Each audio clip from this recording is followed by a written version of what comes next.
Oh, it's so good to be back. Ladies and gentlemen, welcome back to Basic Binges on the Nom Talk Network. It is me, Mike Manalo, host of this evening's wonderful recap, show, for Iron Man 1 and Iron Man 3. Oh. Because we are celebrating two very big anniversaries for this. Iron Man's 15th anniversary, first debuted May 2nd, 2008, and Iron Man 3's 10th anniversary, which debuted on this coming weekend, in 2013. But that being said, I can't do this alone, folks. Much like Tony Stark himself, he has to have his Avengers with him, and we've got the greatest group of the world's mightiest podcasters with us today.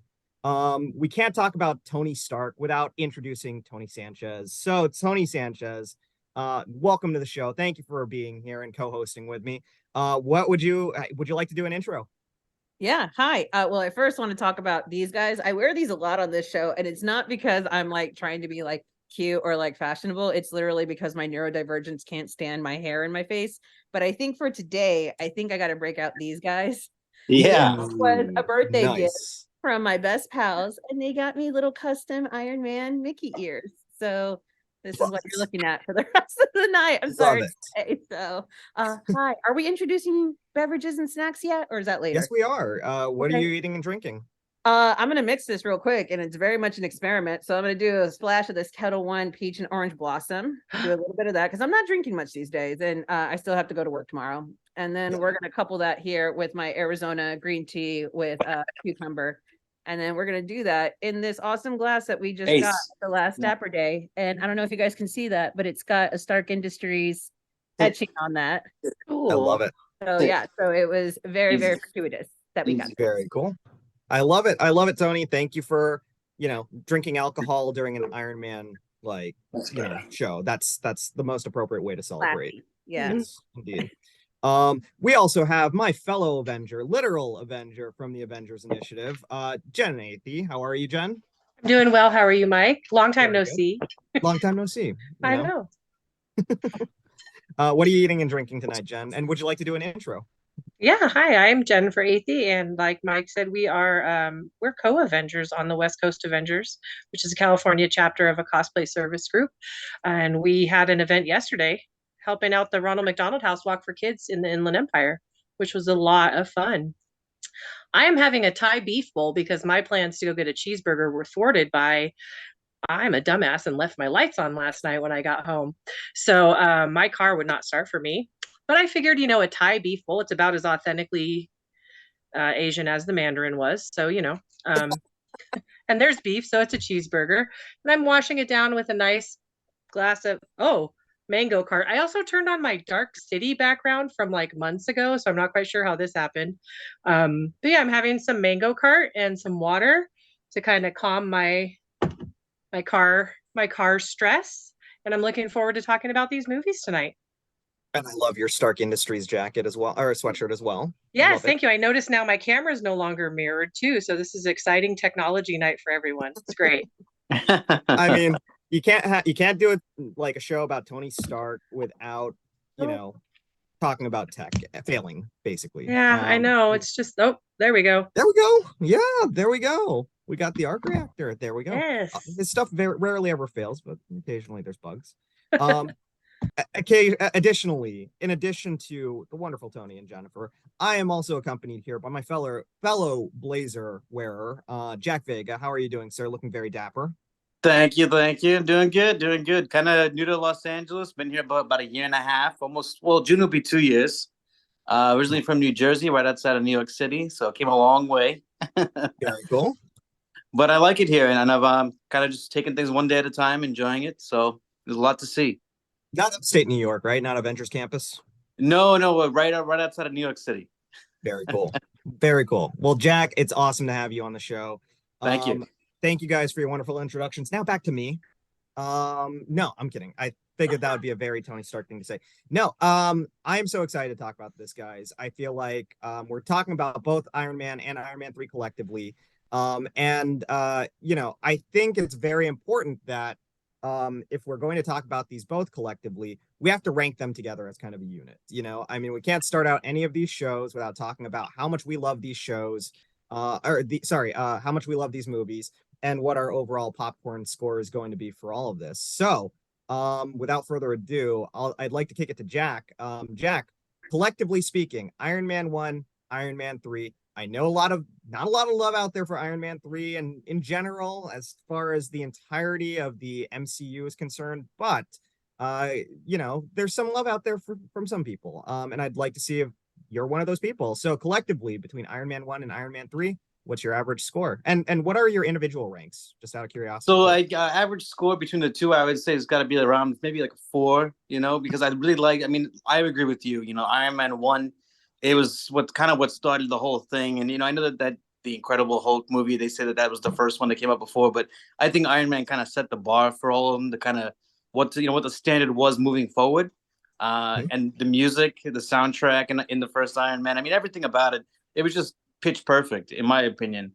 With that being said, you know, Iron Man 3, I don't think kind of hit the mark, as, you know, didn't really come up to that standard. But, you know, I still like it. They're all great movies. They're fun to watch. You know, it's a Christmas movie, like one of the co-hosts said before. And, you know, it's just a lot of fun. I love watching the movies. 100%. Yeah, great explanation. I think a lot of people will agree with you. I think most people, general consensus, right? Like Iron Man 3 is nowhere near as good as Iron Man 1, obviously, I think, right? That's something that we'll all kind of agree on. Safe take. Yeah, it's a safe take. But that being said, really good explanation, Jack, and fair score. Toni, would you like to talk more about Toni? Iron Man 1, Iron Man 3, individual scores and consolidated scores. I mean, Iron Man has only gotten better with age, especially when you think about where, you know, that MCU Infinity Saga eventually ended up over the course of so many years, especially since so much of it just immediately is like you can see the direct line in terms of influence, tone, humor, how serious you know, we take these concepts, no matter how silly and over the top they may be. The bar is definitely set from a CGI perspective. Sometimes other movies that came along after 2008 didn't seem to reach that CGI bar. So, I mean, the first Iron Man, I mean, it's pretty, I mean, if I wanted to be super, super critical, which is not often, I mean, I could make the argument for 4.5 or 4.75, but I mean, I think it's a safe bet to just say 5 out of 5. It's always going to be one of my top contenders for, like, you know, what is the best comic book movie of all time? I'm like, that's a pretty awesome addition to that debate. Iron Man 3, that movie, oh my I'm so upset, and most of my criticisms about this movie have everything to do with Guy Pearce and the fact that we get this very in my opinion cliched, predictable, like Euro trash villain. In my opinion, the only Euro trash villain that should be allowed to exist is Alan Rickman in Die Hard. I just don't think there's any point in trying to like improve upon that formula. And when I saw that they tried to do that here to a hilarious degree, I would say, yeah. So this movie is very offensive to me for a lot of reasons that have nothing to do with Robert Downey Jr. or the story. Yeah, actually, I do have issues with the story as well. But yeah, most of my complaints have to do with just the opposition. So that movie gets around like a 2.5, 3. So Brutal. on average, I had to do some math, and we had to do some other mathing, and basically I rounded down and I gave them an average of 3.5. Ouch! Just because of Iron Man 3. Oh yeah. Oh yeah. That's a very fair assessment, Toni. Sink the battleship. Yeah. That's 100%. a very fair assessment. Jen, I want to get your ratings too, but we do have a redemption for Hydrate from Heartless. So everyone who has a drink, which isn't me, sorry guys. You know, Toni's going sober. Yeah, feel free to hydrate. Yeah. But that being said, I'll drink for the ones who ain't. Yes, please. If you want to do a second like sip for me, Jack, that would be great. You know what? I'll make another one for you. There you go. I love that. Thank you, sir. There we go. Perfect. You didn't have to do that. Okay, well, fair enough, Toni. And we'll dive into that a little bit more. But I did want to let you know Guy Pearce is listening right now, and we are going to go ahead and patch him through to you. And so you can tell him how much you hate him. Not just in Iron Man. I Terrible, told him that sir. you hate everything that he does. And Absolutely awful. space. Your Yeah, entire Uber. No, stop. Do exactly. imagine. It's like my worst fear in life. It's not even him as an actor. I quite enjoy his work, actually. That's why I was so surprised of like, oh my, but anyways, I don't want to hijack this conversation. That's not what I told him, so he probably won't believe that, but that's okay. You can try and sell it anyways. No, I'm kidding. But okay, let's hear from someone who hates Guy Pearce a little less. Jen Athey, overall scores of both Iron Man 1 and 3, and just individually as well. I gave it an overall score of 4. So I gave Iron Man a 5. It's a 5 across the board. Whether you want to say it's the one that started it all, if you don't believe that, that's fine. It's just such a solid movie. Aside from one casting misstep, which they fixed, which which I'm sure we'll talk about. I think we all know. I think we all know who that is. I think it's a solid 5. Even some of the background cast you're like, wait, is that the guy from Friday Night Lights? Stuff like that. So it's just such a great movie. I watched them both again today. And Disney Plus is like, well, you should watch Iron Man 2. And I'm like, nope, not going to do that today. So, or any day for a long time. Yeah. But I gave that one a 5, and I gave Iron Man 3 a 3. I love Toni and Harley talking. I love their banter. Yeah. I think it's adorable.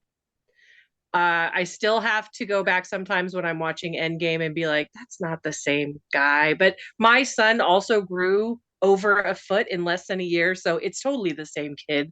I get it, but it still throws me off. I have a fun game I play with stuff with. That guy was in 24. That's my game. And so I got to play that game a couple times with Iron Man 3 with the bad guy. And then it's kind of like little things about it that I like, but I couldn't tell you cohesively that I like the movie as a whole. I agree with Toni about a lot of things about Guy Pearce's character. Especially it's every comic book villain, right? It's always the guy or gal who's carrying their stuff and trips and falls and drops it all and nobody helps them. Or, it's the scorned person with the idea. He's just he's a trope, and he's not a good one. Yeah. And there's nothing against Guy Pearce. Please don't patch him in. Tell him I saved Chris Pratt's life on Thursday night. It's fine. That's a story for another time. But I feel like that'll just make him hate you more. I don't know. I mean, no, I'm kidding. Go ahead. No. Yeah. So, I think especially because the highlight of number 2 is Justin Hammer, right? Yes. So you have this villain that's like the highlight of this movie, and then you get this movie where the villain is like the weakest link. They should have just kept Sam Rockwell as the main villain. Yeah. I agree with you on that. That would have been great. It would have been a better movie. The Mandarin, the whole time I was just like, and I love that actor. I love him so much. But the whole time I was like, this is so wrong in so many ways. And then it wasn't redeemed until Shang-Chi. And but that actually brings up a good point, though. If we can talk about casting for a moment, I think that's a really good point. Between both of the films, the casting on them. I mean, this is probably a good time to bring up Terrence Howard as well. Yeah, let's do it. Why not? I mean, Don Cheadle was just a better choice. I mean, it's clear. He ended up being one of our favorite characters in the long run, right? Like Rhodey has some of the best lines in Endgame too. Do we think that as far as casting goes, being able to make those changes? Yeah. We think about it like, oh, you could never do that. But it kind of worked there. Maybe it was because it was earlier on in the whole series or the whole saga, if you want to look at it that way. I wonder if that would still be as effective now, if you could still kind of get away with that as we were able to back then. Yeah, of course. I don't know. It's a good question. I don't have an answer. Are we talking about it? It's a very good question. I'm going to answer that question by going back to me and talking about me a little bit more for my popcorn rating. In a very Tony Stark way. So if you guys are okay with it, I'm also going to average about a 4. Similar for similar reasons to Jen. I think Iron Man, everyone agrees here. Iron Man 1 is a 5 out of 5. It's a masterpiece. So much so that the Library of Congress inducted it just this year into its national preservation I didn't know library. Yeah. It's Downey's first, like, that Library of Congress consolidates the list of the most important culturally significant movies of all time. Things like Schindler's List, things like Citizen Kane, Wizard of that. I think Oz, the first Shawshank Star Redemption's Wars. in there. Yeah. Yeah, it's one of the most important pieces of criteria for filmmaking, and a huge honor. Dark Knight was one of the first comic book movies to ever get inducted in there, and now Oh, wow. we've got our first Marvel movie inducted in there, which was the first Iron Man as of this year. So father and son, Robert Downey Sr. has a movie in there called Putney Swope, I believe is the name, and then now Downey Jr. has Iron Man in there. And I don't think I can argue with that, because it really changed the landscape of what a comic book movie could do and could be, what a franchise could do and could be, and led us, through to where we are today, in terms of comic book filmmaking, but also in the MCU. It really set the bar high. And they just kept topping themselves too. Because of Iron Man, we have the Avengers. Because of Avengers, we have Endgame. All of these movies that are just brilliant movies. And it's hard to believe that probably one of the best comic book movies of all time is only number 6 on my top 10, top whatever Avengers movies list, because they've only managed to top themselves more and more since then. So I love that movie. I think Downey's comeback story was brilliant, just as an actor that nobody wanted to take a chance on. So true. Like, That's so selling true. the shit out of, this role, and just embodying a character better than anyone else had on screen at the time, especially in comic book movies. Brilliant. That was direction lucky by Jon casting Favreau. too. I mean, that was It like was. perfect casting. It was. Everything we know today about the MCU only happened casting wise because Downey like really killed it. And a really good script about a man really just seeking that redemption. And the best thing about it is, with every subsequent movie after Iron Man, Stark's personality, his characterizations, his decisions, his feelings, it changes. It gets affected and altered due to this serialized storytelling. So who he is in Iron Man 1 and who he is in Iron Man 3, almost very, very much affected, very different places in his life. And it's only because of the impact of, I think who he is in Iron Man 2 is a direct result of who he becomes at the end of Iron Man 1. Who he is in the Avengers is because of a direct result of what happens to him in Iron Man 2. Yes. Who he is in Iron Man 3 is a direct result of what happens at the end of Avengers. That is why he has PTSD. That's why it's such a well-done storyline and everything like that. So I gave Iron Man 1 5 out of 5. I gave Iron Man 3, for very similar reasons to everyone else, about a 3.5. Guy Pearce is not my favorite villain. I love the Extremis storyline in the comics, not so much in the movies. Like, the whole human bomb thing is interesting, but Shane Black basically turned Iron Man into Lethal Weapon because that's kind of Shane Black's thing. The dialogue is great. Harley and Stark's relationship is great. I laughed a lot during that movie. It's a really funny movie because Shane Black knows good dialogue. And Tony Stark's, as a result of the end of Iron Man 3, you buy his decisions in Civil War even more. So it really impacts his character in a significant way too. Having said that, though, yeah, I just don't like turning it into a buddy cop movie. It's a very superficial reason to dislike something. Still an enjoyable movie, as I was telling you guys before, but it's lower echelon MCU, and I think that's a general consensus for sure. So yeah. All right, so I'm going to cast aside the self-centered what did I think moment and direct it back to casting. But before I do that, I want to also say that we are not alone on this chat, guys.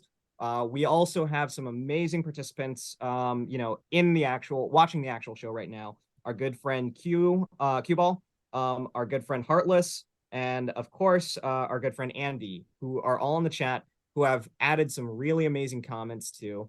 I'll start with a couple of the comments from Heartless. 5 out of 5 on Iron Man, 2 out of 5 on Iron Man 3. You and Toni should be best friends, guys, because she hates that movie. She really hates it. No, I'm kidding. Like she hates it more than Hitler. She said that just like 5 minutes ago. So I'm just saying, no, I'm kidding. I'm kidding. She doesn't hate the movie more than Hitler. She just hates Guy Pearce more than Hitler. So that's good. It was lovely in the King's Speech. I loved him in there. I'm just messing with you.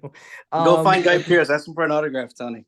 I really hope he never watches this show. Yeah, right. I'm sorry. Otherwise, I'm just screwed any chance of you have fans. You have fans. And then Andy, you mentioned that Iron Man 3 is a ship adrift in the franchise, much like Dark World. Shane Black writing carries much of the highlights of the movie. Agreed with you on Shane Black. I wouldn't call it a ship adrift, but it's got did Shane Black direct it and write Iron Man 3? He did both, right? Yeah, he did. And it's because they should have just kept Jon Favreau. They should have, but John didn't want to do it anymore because of the drama from Iron Man 2.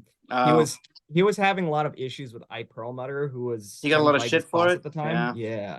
And he was like, well, he's gone now, so Perlmutter's gone. Favreau's such a good guy and a good sport that he just keeps coming back as happy. But he's doing. Jon Favreau's got his hands in each hat.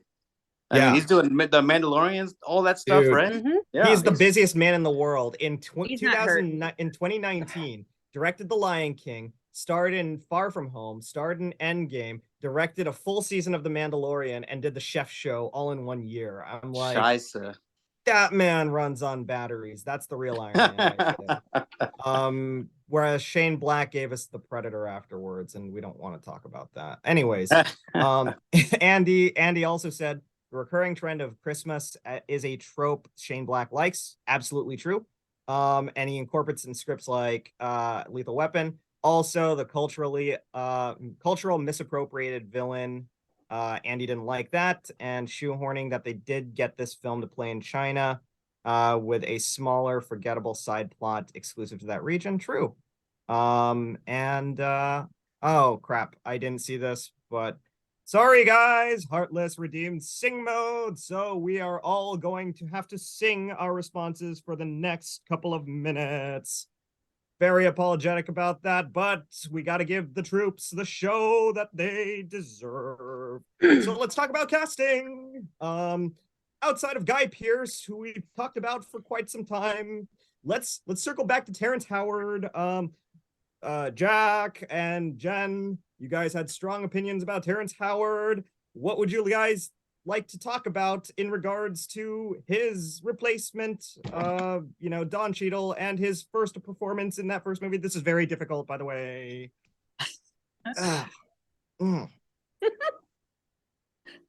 Diaphragm. Terrence Howard is as exciting as watching paint dry. He couldn't act his way out of a paper bag with a pair of scissors if it was wet. Terrence Howard was only good in Crash. You didn't like him in Hustle and Flow? I did not, and I'm ready, starting to go. I don't know what's funnier, the comments or the singing. Anyways, go ahead. Sorry, I interrupted. Toni, do you want to weigh in on this? I actually liked Terrence Howard in the first movie. I really did. I think I liked the vibe. Sing. You have to sing. You stop singing. What's that? I'm not a singer. Your voice is way better than mine. I don't think I could sing it, to be honest, because I have a lot of thoughts. Do I really have to sing it all the way through? Give it your best go. Okay. You could use a sing-song voice. We will never tell. No one can tell. I really liked the dichotomy of a younger Rhodey with the older Toni, and yet the younger guy was the more responsible guy, and the older guy was more irresponsible and a horrible influence. I really liked that dichotomy, and I think despite all the issues that we've heard about on the back end, I think they had great on-screen chemistry. I really like the flight attendant stripper pole scene. I think it's ridiculous and stupid, but totally appropriate for the character. I really liked it. I really like that too. That was a great scene. And And great scene. chemistry. I get a pass. I get a pass. Heartless said so. I get a pass. Woo! Hey, that was good. That was good. Wait, No, do we all get? Are we done? Are We're we done done. with We're sing mode? Oh, we good, no. okay. I did not see that we weren't done. Okay, great. I We're think done. I Okay, don't know. so Tony no. Tony got a pass after she started singing, so I'm sorry about that, Tony. Oh. You'll get a pass the next one, whatever. No, I it just is. I really did. I was really upset to hear about him getting replaced, but I'm not at all disappointed by his replacement. I think Don Cheadle had at the time it was an impossible task because Yeah. even I still don't have anything to criticize about Terrence Howard's performance in the first movie. That movie is, like I said, a 4.5 to a 5 out of 5 for me. And then when Don Cheadle came in, I was like, I wonder how this is going to go, because in no universe am I ever going to assume that Don Cheadle is the younger of the two of Rhodey and, but That's it fair. still worked. And I Yeah. think But he wasn't supposed to be. Was Don Cheadle supposed to be a younger? He wasn't supposed to be a younger version well, of even, Rhodey, I mean, right? I It's the think same even- one, yeah. I think even Terrence Howard is like around the same age as RDJ in real life, but just he reads as younger. And And what? RDJ is older than Don Cheadle? I think they're around I the think same. they're around the same age. They're on the same Yeah. age. Yeah, They're yeah, on yeah. the Somebody same will They're have on to the same fact age. check that, but I'm just saying, even just how they read on screen, I think Right. Terrence Howard reads as older than. But I will tell you that I buy the chemistry between Don Cheadle more than Yeah, RDJ and like I Terrence said, Howard. I'm I mean, not it just immediately, all just from the disappointed. first, like from Iron Man 2, from the rip on that, it made more sense than they had more chemistry, I think, on screen.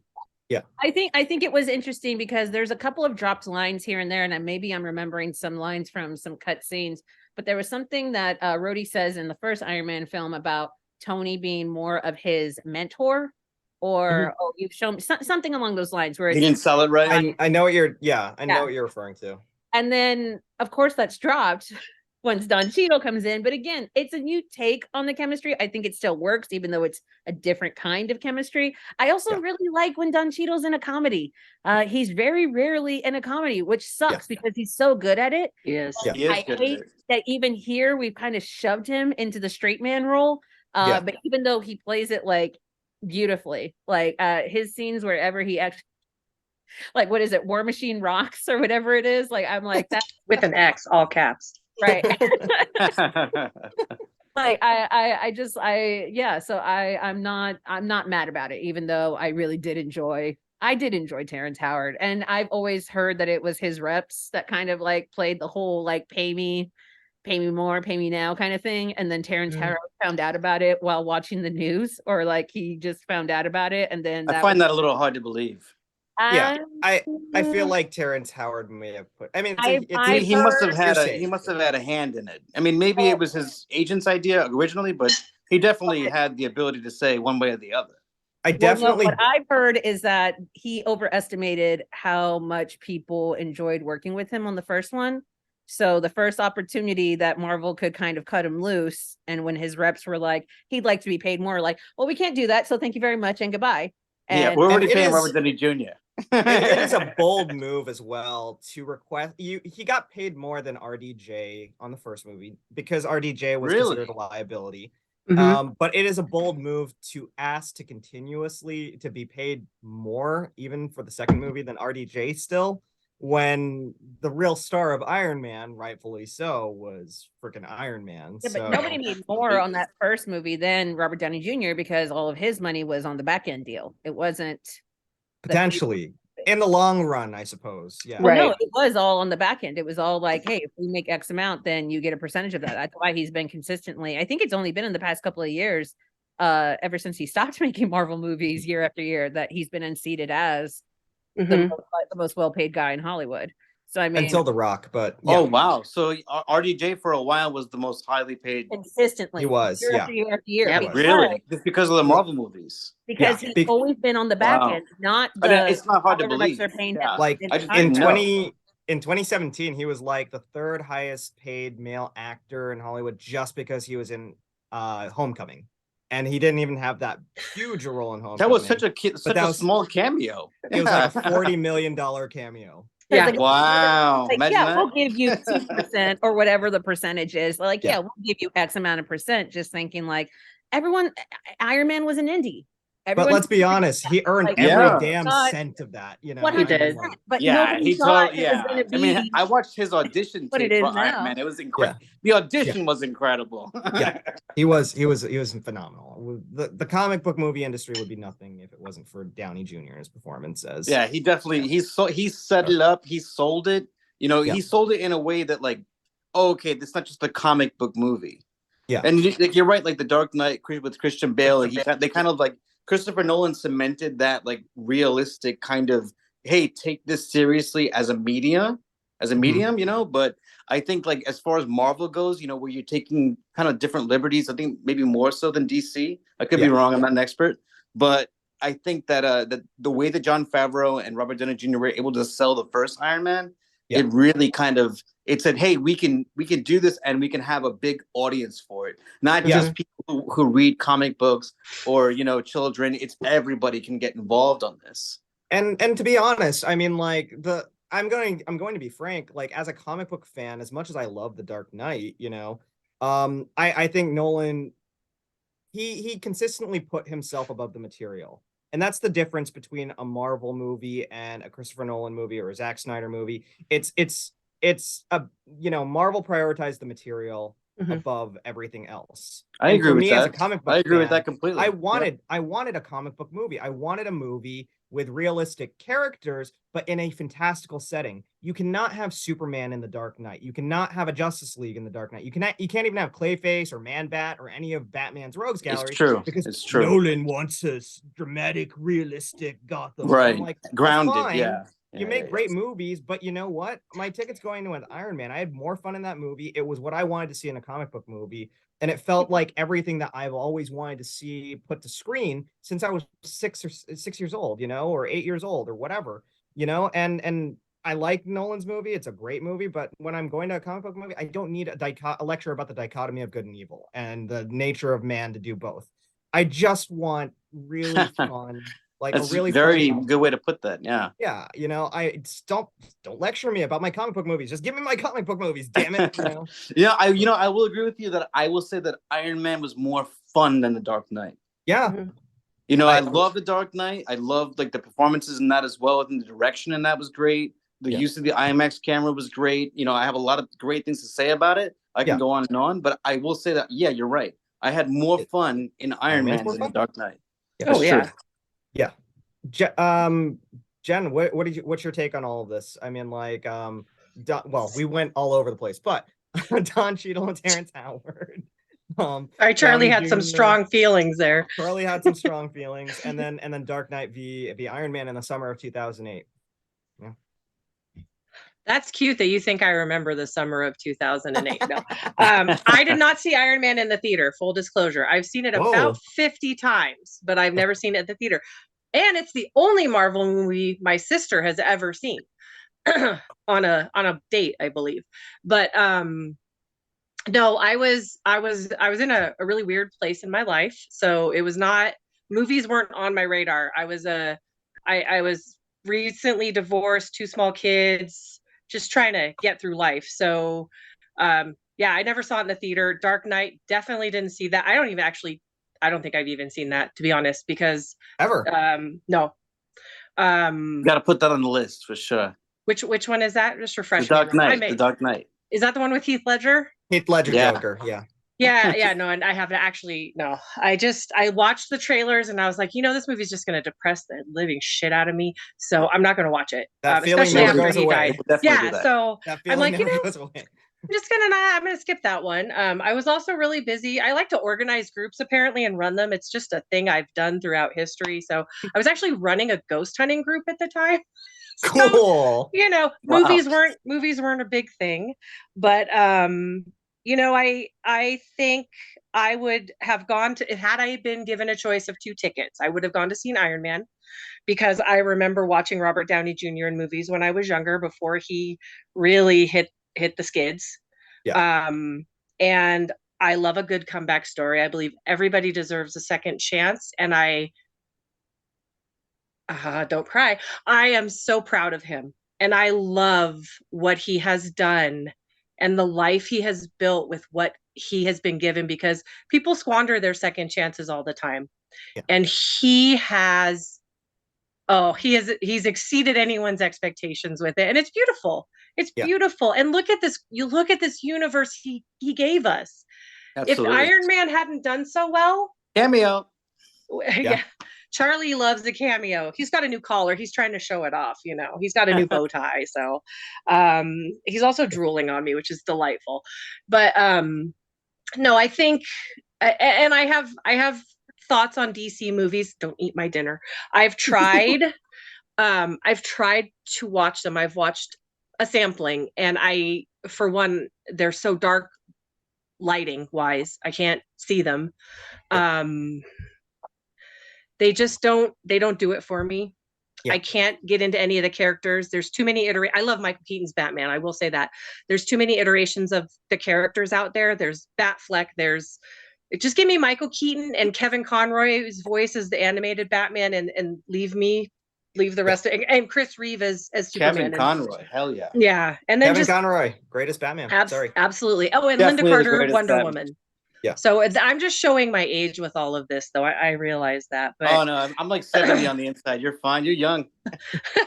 I'm going to write that down. Record this, right? This is being recorded. Cool. Recorded. Live, baby. We're live. But no, I think that,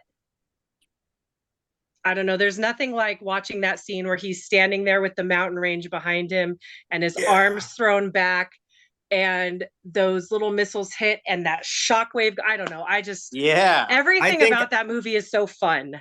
I think I memorized that speech. It's just one of the best scenes. I have no doubt that you say something like, "I give to you world peace" or something like that. Yeah, he says, you know, is it better to be feared or loved? And I have to say, is it too much to ask for both? You know. Yes. Yeah. And then he kind of goes on with that a little bit more. You know it too, Tony, right? Like, I guess it. No, I mean, I saw that movie a lot in the theaters. I saw it so often that after that first viewing, that product placement for Burger King completely worked on me. So what I would do is I would go through the Burger King drive-thru, pick up a Whopper, throw it into my purse, and I would wait to eat it until Tony Stark was eating his Whopper on screen. So that way he and I could have the communal burger experience. Because I was like, oh my God, that is 100% true. If I was stuck in a cave for months, what would I want?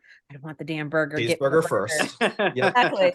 And the other thing I wanted to say was also like that movie, the post-credit scene. Everybody forgets the post-credit scene, but I had to be carried out of a theater. That's not hyperbolic. I literally had to have two of my guy friends hook under me, carry me out, because the theater staff was waiting for me to stop having my happy panic attack, because he said Avengers Initiative. This was the rumor on the internet. First off, Samuel Jackson just came to say hi to his old buddy RDJ, and I'm like, that's bullshit, because everybody knew that the folks that brought back Extreme Samuel L. Jackson or Nick Fury modeled him after Samuel L. Jackson, so much so that they had to get his permission. So we all knew what this might mean. The Ultimates, right? Like, it was modeled after Samuel L. Jackson, and then they were like, "Oh, wouldn't it be great if Samuel L. Jackson was Nick Fury?"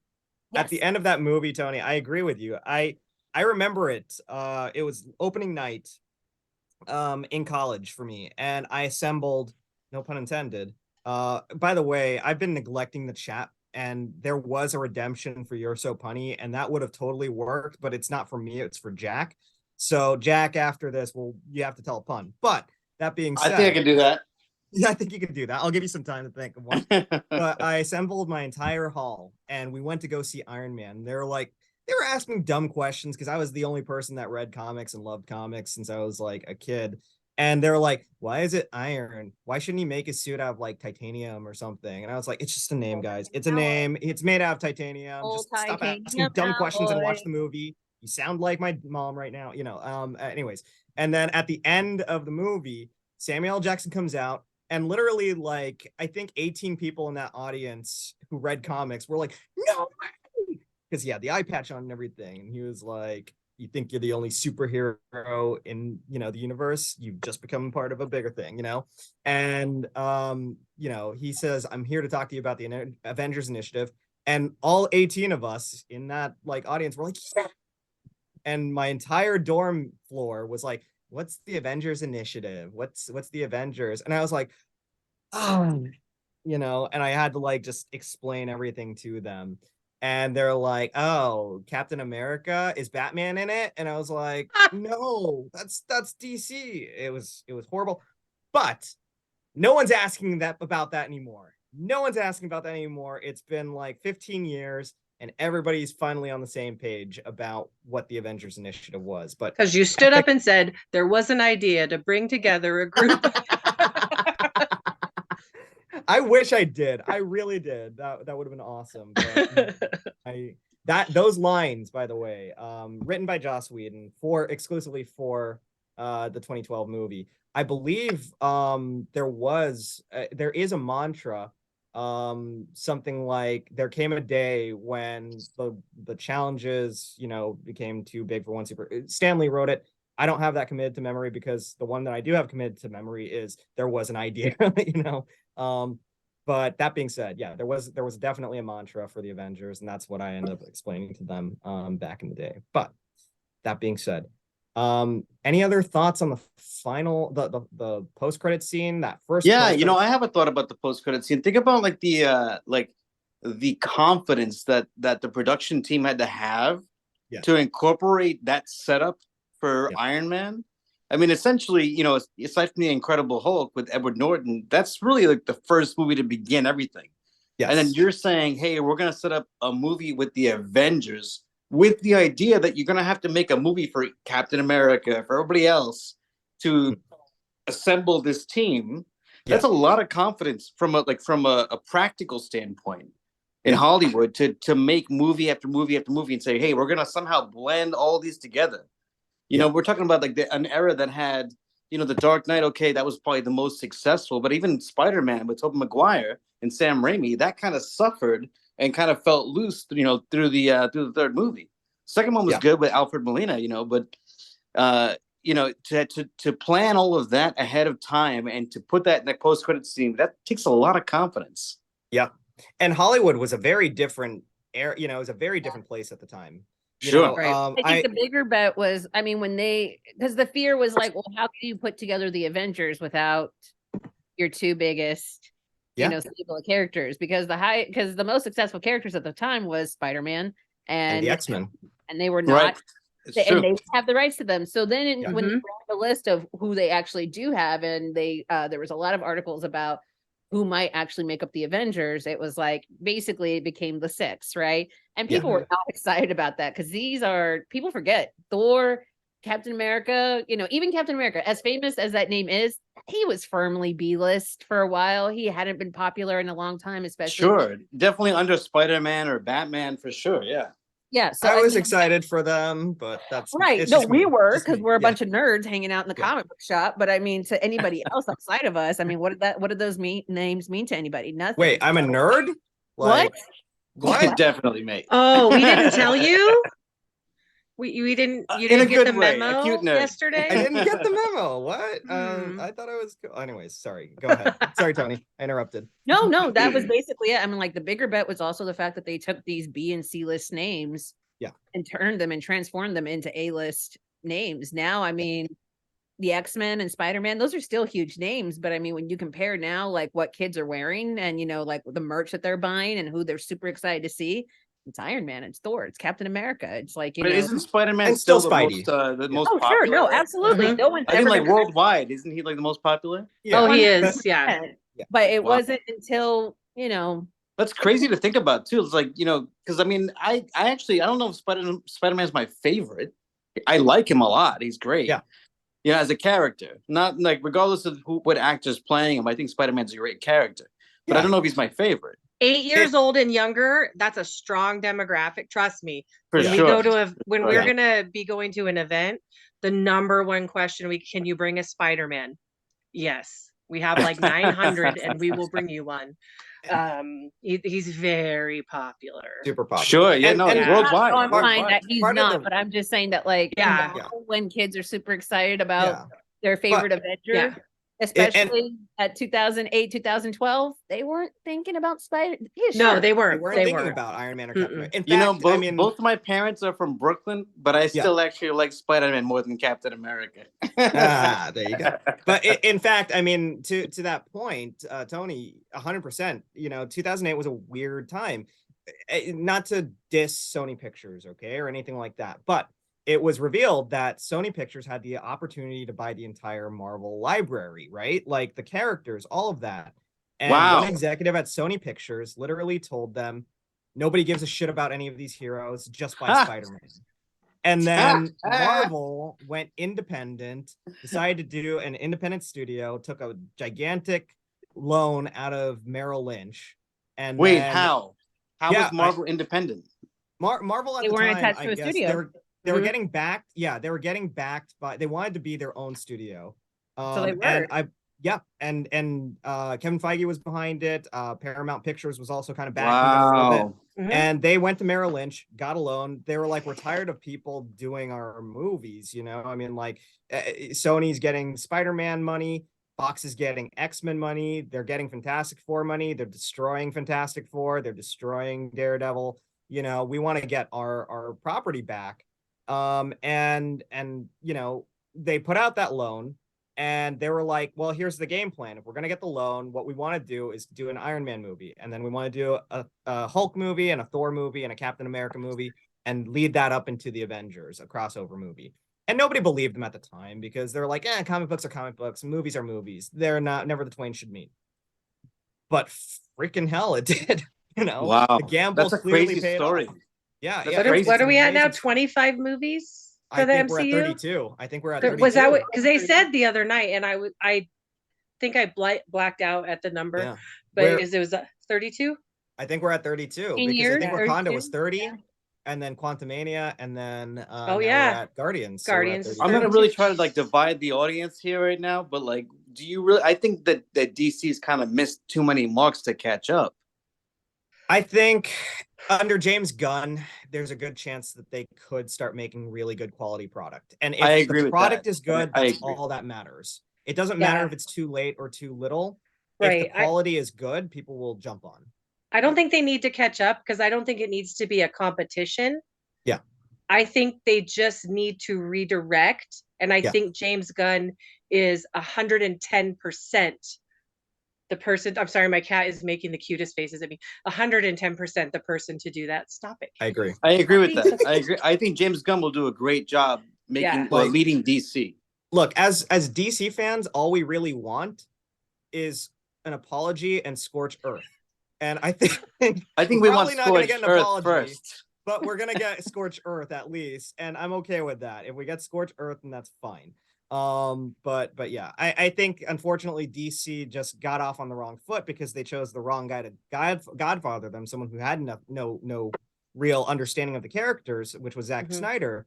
And then under Zack Snyder, the executives panicked, who didn't know anything about comic books and just wanted to make the money that Marvel was making. So they were just interfering every chance that they could with their own product.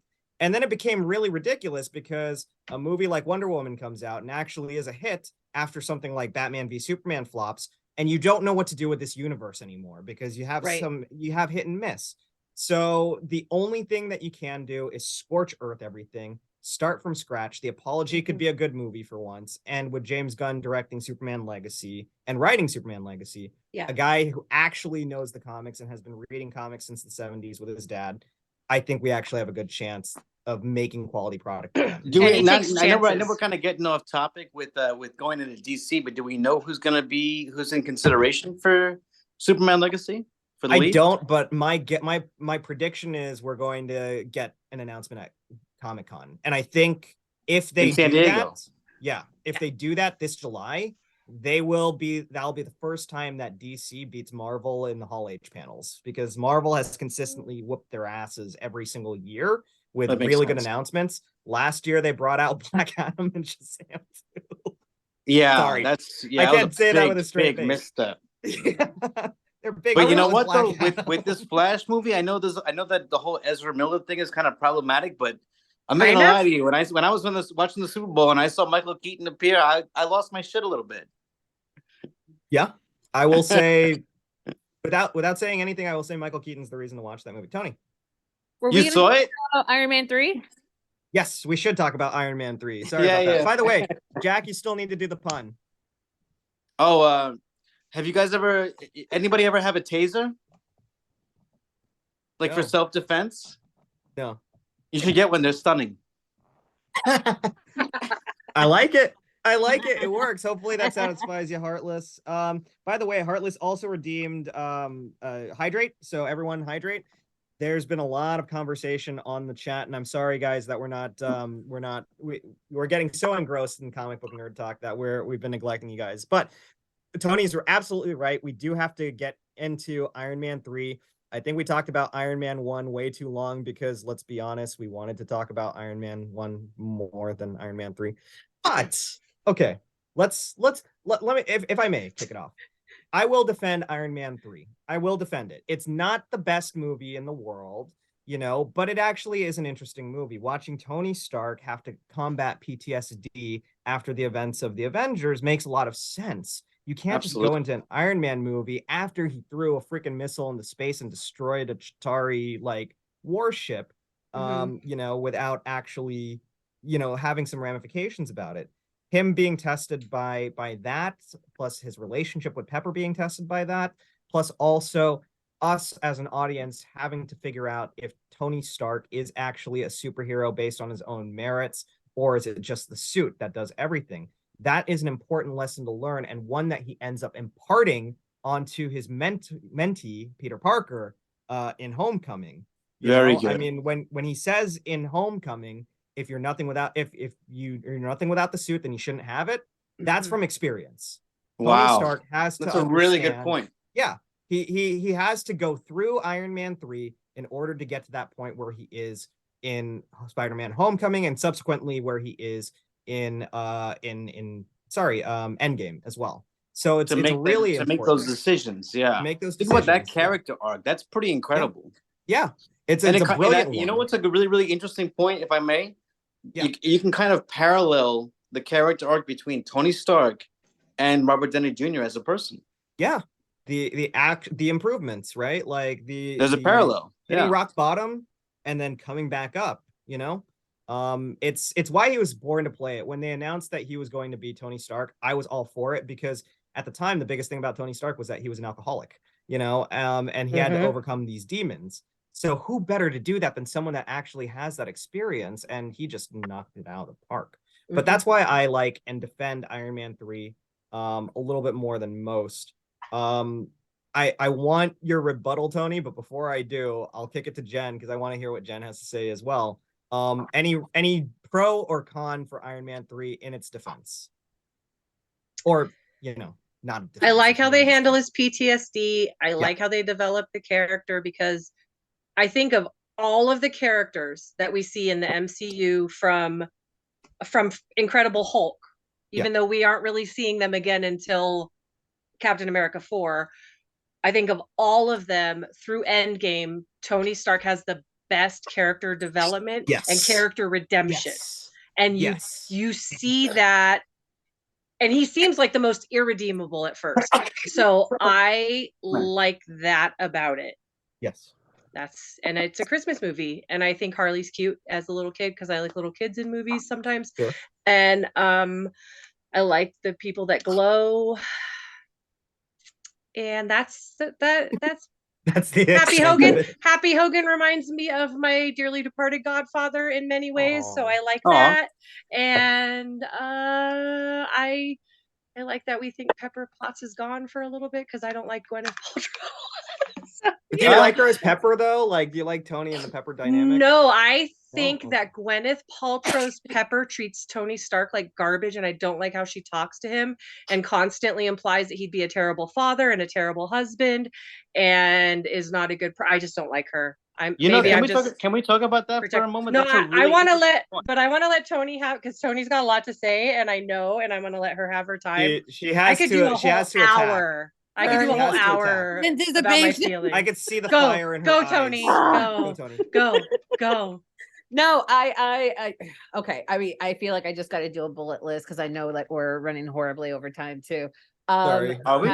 Let's see. I hate the extremist storyline. I hate the fact that we essentially turn military vets into suicide bombers without their knowledge. That was awful. I hate the fact that Guy Pearce is literally just a geek revenge fantasy. Hated it. Yeah. I hate any geek revenge fantasy. It is so tired. I hate it. It is almost every single thing we see in a lot of these comic book movies where they don't know what else to do with a villain. I know we'll make fun of him that one time, and all of a sudden he now wants world domination because, of course, that's the only thing we know how to do right now, because of course that's how we really feel, but we can't say that because then we'll be canceled. So yeah, that just feels like a lot of self-insert from a lot of these writers, if I'm honest. What else do I hate? I don't like that. I actually like the Pepper and Tony dynamic. I hate the fact that we literally take away her powers. We allow her to be super powered for all of like 5 seconds, because God forbid there be another person who's even more powerful than Tony Stark within Tony Stark's. But won't she blow up if she keeps the powers? Apparently she's able-bodied enough and has a good enough grasp on her abilities to basically just do a whole like superhero landing and punch the shit out of like whatever it is. I can't even remember what that ending is. So forgettable. Those jade eggs. Yeah, I'm like, she seems to be doing just fine. I don't know what's happening. And then of course, I know that there's probably, you know, the lot of inserted scenes for the China audience. So when all of a sudden we go from everything's okay, everything's fine, let me have this surgery, and hey, also Pepper, let me give you this tacky ass heart necklace, and that's a great ending. And scene, credits, post credits, let's get out of here and get to the next movie. It was just such an awful ending. It literally is like the Lord of the Rings endings. It's 4 different endings in the span of 5 minutes. It's terrible. Hate the ending. Could not. I can't say enough horrible things about it. But it ended. Yeah, but I not actually the first one. I kind of Not like when you look the at those ending. cue cards, just be like, you know what? Yeah, so I'm Iron Man. confusing though. It was so confusing because he's just like, I don't need to be Iron Man anymore, but look in the mirror, look real cool. David Caruso right there in the eyes. I'll always be Iron Man. Drive away. And it's like, what is he saying? He's saying that he's not going to be addicted to the suits anymore, because that was okay. But then there has to be a more effective way of doing that doesn't confuse your audience, because I feel like I'm pretty. But he blew up all the suits, right? Like but only to be like, I'll always be Iron Man. I'm like, what does that mean? You blew up all your suits because you're getting rid of your addiction, and you're also taking the arc reactor. This really does feel like a split from you and Iron Man. Kidding. We just meant these Iron Mans. Well, because it's something he can't leave behind at that point. The legacy is within him. Sure. No, I don't think like the ending is not well crafted enough in order to. I think it's meant to be metaphorical. It's not meant to be literal. You know, right. I mean, right. But then you need to take the time in order to actually convey that. If you're making a movie, if this was a book, and you had enough real estate within the book to say, okay, yeah, I can. Inner monologue takes care of that. If you're in a film, which is a show me medium, you have to show me. You can't just be like, and now hug. So Pepper is half naked and possibly about to blow up. Immediately into the heart surgery. Immediately into, where are they? But I think somewhere with the heart necklace, and then. Yeah. If I may, though, you know, here's my argument. Absolutely not. Here's my argument. Well, I'm the host. No, I'm kidding. Yeah, no, I'm gonna throw down the host card. So here's my, no, I'm kidding. Respectfully, if I may. Yeah, the reason that it works for me, Tony, is because the 2 hours preceding that was what you're asking for. I mean, the whole point of him saying I am Iron Man at the end, with or without the suits, that's the whole point of this whole exercise. Him not having the suit, him being overly dependent at first. The whole movie is about this. Sure. So that's why we get to that end cap. I understand all of that. What I'm saying is that what you're saying and what you're leading up to, there is a disconnect there, because there's not enough time to actually say what you mean. Maybe it's the line, because this is all done in voiceover. So maybe there's something there that's not quite connecting for me, but I found it really confusing where he's like, I mean, like his house, the Malibu house is gone, literally all the trappings of Iron Man, with the exception of the dummy corpse that he's literally just like, you know, pulling behind him in his car. All of it is gone. It's all gone. Right. The arc reactor is gone. The house is gone. All of his suits are gone. So then whenever he's making this big speech of like, oh, I don't need to depend on this. I don't need to do that. I'm like, this is a very extreme showing. And it really did feel like, okay, maybe there is going to be a split, because we did hear this is around the same time that we thought that he was going to take on, because he was getting too expensive. That's what it was. People were thinking maybe Wow. he's not showing up. Maybe he's Good only problem to doing have. cameo roles. And we all thought like this might be their way to explain why Toni is not always there. So it seemed too open-ended, and I didn't like that, because I'm like, you guys should have figured this out before you filmed this scene. You should have figured out if you were going to actually pay the man. Wait, but hold on though, because didn't Iron Man 3 come out after Avengers? So they It knew came they out could after make the money first off it. Avengers. Yeah. after the first Avengers, but they hadn't killed him off. They hadn't done any of that. Right. So the story, Yeah. But the they also problem had is- Avengers 2 in production. right. The problem you were Yeah, running they knew they were into, going to be is making a that lot of money on it. everybody They'd be like, wanted to we have know to why pay you him weren't whatever he calling Tony wants. Stark to help you with a problem. So Right. then it became the thing of like, well, if Tony's not showing up and we can't keep fabricating stories about Tony being here or satellites being down or whatever the story, Right. Yeah. or That's to true. explain Yeah. that away, they thought that they were going to relegate him back into a consultant role. Uh-huh. And that was their way of like trying to do that. But what it leaves you feeling with is like, so is he or is he not? And that was by design. I get that. But at the same time, it's just a very underwhelming feeling to just be like, well, fuck me, I guess, because I don't know if my favorite superhero is coming back in the next movie. Is Iron Man your favorite? Yeah. I think the way that Robert Downey Jr. portrays the character is probably my favorite, like casting choice. Yeah. All encompassing, everything that goes with it. I think he's incredible. The way he's able to sell that role. Yeah. It's pretty damn impressive. Like they're inseparable between Right. the Very comic hard. book and between the on-screen performance. It's Right. very hard to find a performance that embodies a character as well as Robert Downey Jr. does. I mean, like, granted, there's been a million really Mike, great do you ones. have a favorite? Do you have anybody that you would put above RDJ's performance as Iron No. Man? No. Right? I've It's got hard to very close make- ones. I've got very close I ones. mean, even like Hugh Hiddleston as Jackman. Loki Hugh Jackman's a bit is- tall for the role of Wolverine, but he does a great job. He did a great portraying job. the character. He did a great job, but not because they did. It's because they didn't do Wolverine. That's why they did their version of Wolverine, not Right. And it worked. It worked really well, but he was never really like the Wolverine from the comics. or Comic book anything. Although actor. Logan's a goddamn amazing movie. But Yeah. having said that, Hiddleston's Loki comes very close. It's a really good role. It's a really brilliant performance. I can't see anyone like the current iteration of the MCU and the characters that they've gotten to embody these characters, the actors that they've gotten to embody these characters. They just knocked him out of the park because Sarah Halley Finn's a genius. You know, she's She just is. right. Like, I mean, Jen, has she ever missed? She's never missed, right? Like, I don't think she's ever missed. Like, I think No. every single one of those casting choices has been. I mean, maybe Terrence Well, Howard is Gwyneth. Natalie. Yeah, I would Natalie argue that Until Love and Thunder, yes. Somehow she and Chris Hemsworth found chemistry, but I would agree with the first two. yeah, They I agree. had zero They had no chemistry. I'm chemistry. like, I cared very little about Yeah. Jane I don't want to Foster. derail the conversation, but if we wanted to talk about Natalie Portman, the Natalie Portman issue until Love and Thunder, my friend said it was because there are movie stars and there are actors. Natalie Portman is a capital A actor. Chris Hemsworth is a movie star. You can give him anything and nothing to do, and he would still be dazzling. But Right. if you give an actor nothing to Interesting. do, they That's have an nothing interesting to point. do. I mhm. mean, I don't know about that. Well, yes, I guess that's true. But if you take a look at Mads Mikkelsen, who's an actor, I would argue, and you take his role as Calcilius from Doctor Strange, it's not a very well written role, but it is elevated by a terrific freaking performance by Mads Mikkelsen. Yeah, because would argue Mads that Mads Mikkelsen is incredible. because he's a He's capital A incredible. actor. I think Natalie There are Portman's a movie great there actress, there but- is overlap. You don't have to just be one or the other, but I think we Right. can agree that there are.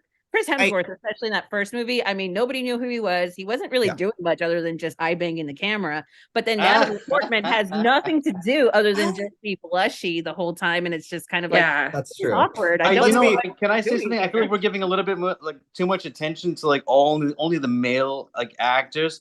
But I do Well, want there's, to like, I wanna one give a quick female, shout so- out. I want to give a quick shout out to Michelle Pfeiffer as Catwoman in Batman Brilliant. because that performance is amazing. Also Johansson as let's be honest, Black Widow. I Yeah, love her as Black perfect. Widow, and Yeah, I love until she had to play off Florence Pugh, and then that just I was Aw, like, oh, yeah, it did make Ouch. her. It Florence is better. Let's be honest. But yeah. I do really like her as Nat. I thought she was great as Nat. I think Karen Gillan as Nebula Oh. has just done a Yeah. stunning job. And her character She's development. Irish or Scottish, right? Gosh, yeah, very Yeah. much so. Yeah, Um, yeah. Yeah, I mean, to And- bring it back to Iron Man 3, I mean, I Yeah. also felt like part of the problem was that you were just, I mean, Rebecca Hall is here doing like, Nothing. what? Yeah, I agree with that. Like, Yeah. and that was part of my issue too. I'm like, we're spending a lot of real estate in this movie, just doing a lot Yeah. of things that don't really lead up to the PTSD stuff with Robert Downey Jr. and Tony Stark. Like, that's amazing. That's awesome. It's true. Love the It's a really good interaction between storyline. him and Rhodey. Yeah. Love all the stuff, you know, like the intrigue of it all.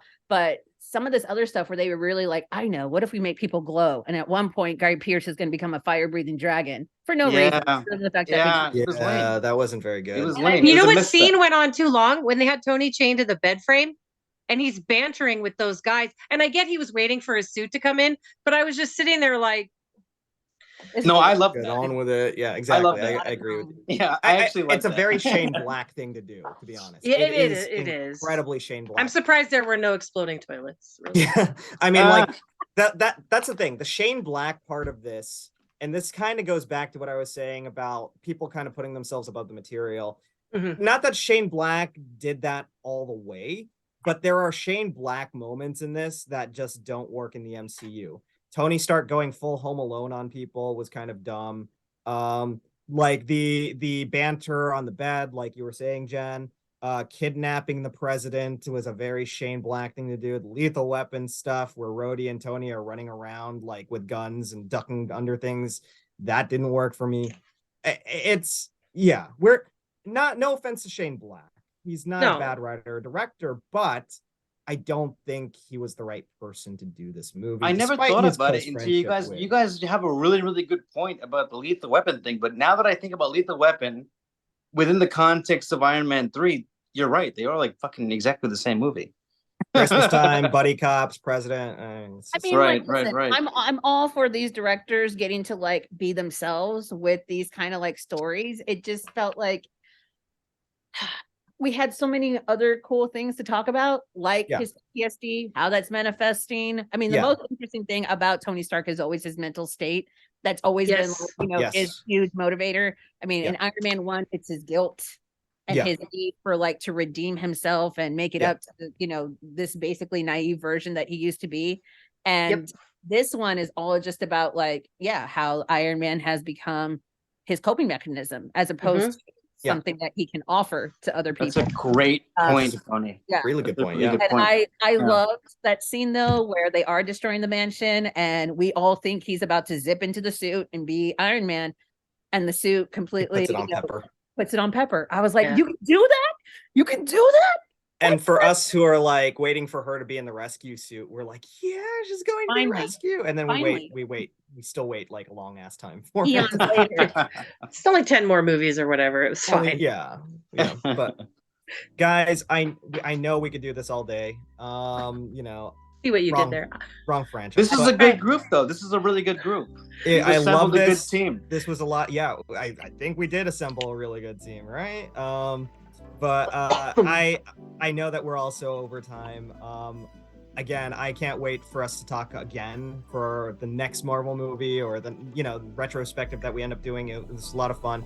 But that being said, all good things must come to an end, and I wanted to kick it to you guys just to say where everyone can find you, and if you guys had any final thoughts. Jen, I'll start with you. Where can everyone find you, and final thoughts for the podcast? Yeah, I'll be at my house until my car battery charges. I'm on Instagram at do_as_Peggy says. And you can find the adventures of Mike and I, along with our other Avengers friends, at California Avengers. And we have 2 events this weekend. So Come we'll be down to busy. Disneyana. Three. Say hi to us. Yeah. Yeah, the Disneyana Fan Club Expo is this weekend, and that's one you can come to. The other one you can't come to, so but you can see how great it is. So You could come to the other one that's at the same time, though. If folks want to come to Free Comic Book Day in House of Secrets in Burbank. the House of Secrets, you'll meet me there. that Mike might will be turn that you one. off from coming, but if you want to come anyways, that's totally cool. You'll get free comics out of it. But that being said, come visit us. The Avengers are always here for you guys, you know. Yes. So yes, Absolutely. we got 2 on the call. We got 2 on the chat right now. By the way, Jen, we've got, of course, Andy, but then course. it looks like Katie is also with us. So Hi, Katie. hi, Katie. Shout Hey, out to Katie. you. Yeah, one of our favorite Captain Carters. Yes. You know, and she's also My got an Peggy. amazing Kitty Pride. Yes, She does. So thank you for tuning in. Tony, where can everyone find? Oh, I'm sorry, Jen. Did you have any other final thoughts before I kick it to Tony? No, I have no thoughts in my head. We're good. Okay, fair enough. Tony, where can everyone find you? And final thoughts. You can find me at the Toni Sanchez on all the social platforms. Tony with an I, Sanchez with a Z. Final thoughts. Yeah. Guy Pearce sucks. There's never been a bad MCU movie. So as much as I don't enjoy it, I'm certainly gonna pick it over certain other films that shall remain nameless. But yes. No, name them. I will not now. Okay, all right, fair enough. No, Tony, I love everything that you brought today, by the way. It's really great to have these wonderful debates with someone who's intelligent, who knows the material, and who loves it just as much as I do. So this has been a joy. Thank you so much for your contribution. Jen, you too. I mean, like, I love that you're on and supporting all of this too. And we see eye to eye a lot of the time too. So it's always great to have. And I saved Chris Pratt's life for you guys. And you saved Chris Pratt's life for us. That's kidding. a big takeaway from today. Absolutely. Yes, thank you both. Jack, where can everyone find you? And final thoughts. You can find me on Instagram, Jack Rodshu, JackRodshu. On Facebook, Jack Vega.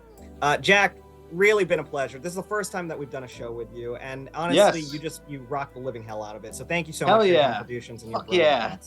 thoughts. And for everyone out there, I'm Tony Stark. No, I'm kidding. I'm Mike Manalo. You can find me at TidyBoyBoy182 on Instagram and Twitter, but also I write for the nerdsofcolor.org, whattowatch.com, and that's at LA. Definitely look up those socials as well, because there's some really great stuff there, including we are doing a Guardians of the Galaxy week in honor of the movie coming out this Friday on the nerdsofcolor.org, not to shamelessly plug, but you can catch my interview with Chris Pratt tomorrow. Yeah, bring tissues for sure. You'll need tissues for happy, for sad crying and for happy crying, not because of other reasons to be happy and tissue. Anyways, whatever. But that being said, yes. We've got my interview with Chris Pratt tomorrow on the Nerds of Color. My interview with Chakudi Iwuji, who plays the High Evolutionary, on Thursday. And then a bunch of other coverage too, including my review, which is up now, so you guys can see how much I loved it. Hell yeah. Read it after you watch the movie, okay? Just spoiler alert. That being said, guys, I love this franchise. We all love this franchise. And more importantly than this franchise, we love you guys. Thank you so much for watching. Thank you so much for tuning in. And until next time, I think the last words I have to say are, I am Iron Man. Good night, guys.